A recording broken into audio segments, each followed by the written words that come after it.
Hello, dear Motorsport-Magazin.com friends and Formula One fans on Sunday evening here from Austin. What a race, and the story of the race has once again been written by World Championship title rivals Max Verstappen and Lando Norris, and yet neither of them won. Initially we thought we'd just talk about turn 1.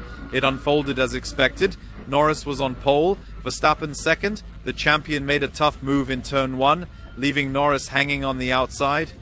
As a result, Norris fell from second to fourth. Leclerc slipped through on the inside.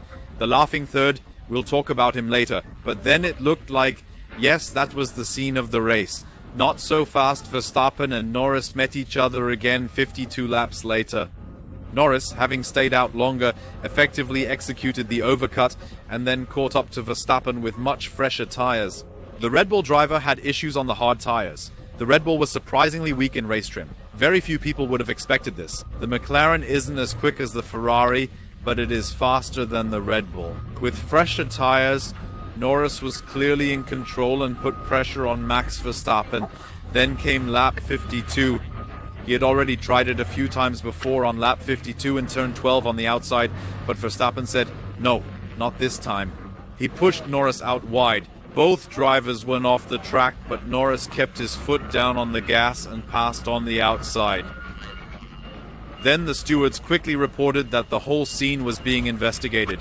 Not long after the decision was made during the race, it was lap 52 of 56. 5-second penalty for Lando Norris. He couldn't recover those 5 seconds. And so he lost the third place once again to Max Verstappen. This was a key moment for the championship, of course. It wasn't just about the podium, not just 3 points, but 3 points more for one and 3 points less for the other. What do we do with this story?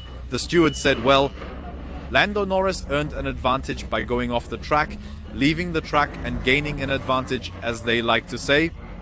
The stewards clarified that Norris was at the apex of the corner, not at the front. Now, of course, you can argue about it, but what is the apex of the corner in this case? Neither of them really got it somehow. McLaren also immediately checked what had happened. Norris asked on the radio, I think I was in front. If it's different, please tell me, because then, of course, he could have given the position back. This is the point Christian Horner from Red Bull brings up. He asked why Norris didn't just give the position back. He could have tried to pass again with the superior McLaren in that phase anyway. So from Christian Horner's point of view, it was a bit unnecessary. McLaren had a different view. Andrea Stella stated that if anything, the situation was maybe neutral, but when the investigation came, it was thought that Verstappen would be investigated for pushing Lando Norris off the track in the corner. What particularly bothers McLaren about this is that they didn't take the time to investigate everything thoroughly. They didn't hear from the drivers, which they could have done. It was during the race and they could say to handle it later. They could have a hearing, looks at the telemetry data in peace and quiet, listens to what the drivers have to say, but that wasn't done in this case. Of course, there are a few cases from the past where this would have been done, then they had the wrong driver on the podium. Such things are what they want to avoid. That's why the stewards are required to make a reasonably quick judgment at the end of the race, if there is such a thing, so that you at least have the right podium. Lando Norris is saying at the moment that Max Verstappen actually had the advantage because he drove off the track. Nobody can say whether I would have got round the corner or not. So for him, it's obvious that Max Verstappen is at fault in this situation. He also mentioned the stewards, claiming they were just guessing in this situation. They don't know what it's like to race against Verstappen. Yes, that's why he was disappointed, but not with Verstappen, but with the stewards, because he said he thoroughly enjoyed the duel with Verstappen. Verstappen himself says the matter is clear. You cannot overtake outside the white line, so there's no discussion about it. Dr. Helmut Marko stated that according to the rules, the stewards made the right decision. However, he admitted that from a racing perspective, Marko has already admitted that perhaps the rules should be changed a bit. Will there be any repercussions? No, says Andrea Stella. It's almost surprising when you look at this little war between McLaren and Red Bull over the past few days. However, a protest isn't possible, but a right of review could be pursued if new and significant evidence is discovered. But Andrea Stella says that this has nothing to do with evidence or new aspects. No, it's about how to interpret what you observe. Thus, this will yield nothing. From a sporting perspective, I wouldn't have expected this in the current situation between Red Bull and McLaren. but that's not really what the right of review is for. However, at least on this matter, we can mark it off. I'm quite curious about your perspective on this. I'm eager to see how our expert Christian Danner will view it. But it highlights once more that Formula One creates a lot of discussion. Those who paid attention noticed that the Red Bull crew members were all in jeans today. The reason is that almost exactly 2 years ago, Red Bull founder Dietrich Mateschitz passed away. And that was a bit of a catalyst for everything that happened afterward. The power struggle between Christian Horner and Dr. Helmut Marko. In our current print edition, we take a close look at what has happened at Red Bull over the past 2 years. At abo.motorsport-magazin.com, you can find the major Red Bull story. The start of the end? I'll add a question mark here. Finally, let's talk about the winner, Charles Leclerc. He established the basis for this. He laid the groundwork in turn 1. From 4th on the grid, he took the lead, he chose the inside line, made a slight adjustment, and it all came together. From that point, the race was pretty much decided for him. He had a fairly quiet race. What about behind him? Carlos Sainz, Ferrari's double victory. Who would have imagined that before this weekend? He started behind Max Verstappen, but then pulled off an undercut. The tires held strong.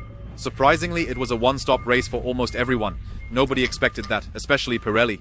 The undercut worked fantastically, but then he was so far behind Charles Leclerc, behind his teammate, that he couldn't do anything about it. He actually looked a bit like the faster Ferrari driver once again, but then it was all finished. Ferrari was confident before the weekend that this was the ultimate test for our update. I'd say the test was definitely a success, and now it looks really thrilling in the Constructors' Championship. McLaren is still leading with 540 points, then Red Bull with 504 points, and Ferrari with 496 points. So everything is still possible in the last 5 races. For Mercedes, everything is definitely no longer possible. They perfected the disaster weekend. Lewis Hamilton went off in lap 2, turn 19. Well, luckily he didn't collide, but that was it for Lewis Hamilton. A disastrous weekend, a solid start, and there was still a bit of hope. Then he spinned out and got stuck in the gravel. There was a safety car phase, by the way. Ben Maylander got to go out again.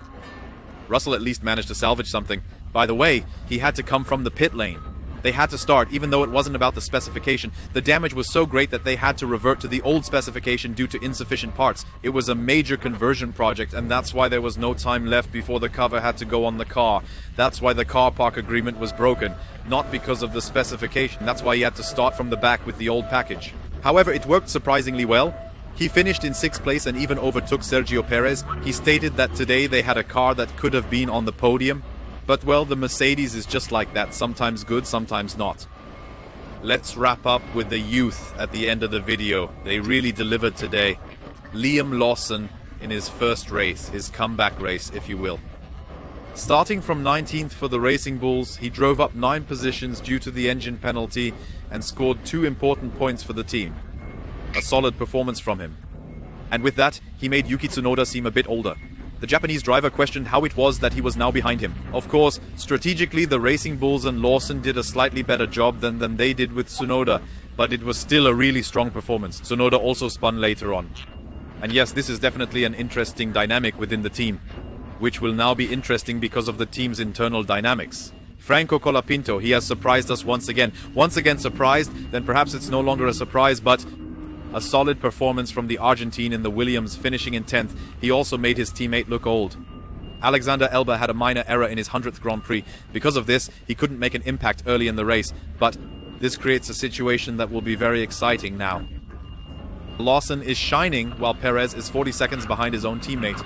Christian Ohana has repeatedly pointed out in the Constructors' Championship that the others have 2 drivers who perform, so I'm quite curious. Lawson might even be proving himself for higher roles. Now I have to be careful not to get run over here. Sergio Perez is still facing issues. Yuki Tsunoda is now also under pressure. This setup is thrilling. Franco Colapinto is nearly stepping up as he still lacks a seat for next year. When the Red Bull managers were approached about this, it actually became a bit tricky. So, the excitement goes on. Next week already in Mexico, but before that there's the AVD Motorsport-Magazin featuring Christian Danner. You can ask questions there. I'm curious to see how Christian Danner assesses the situation between Norris and Verstappen and how he interprets the stewards' ruling. I'm looking forward to your questions. #AskAVD. If you have any other questions, be sure to comment under this video, and then we'll see each other again tomorrow alongside our expert.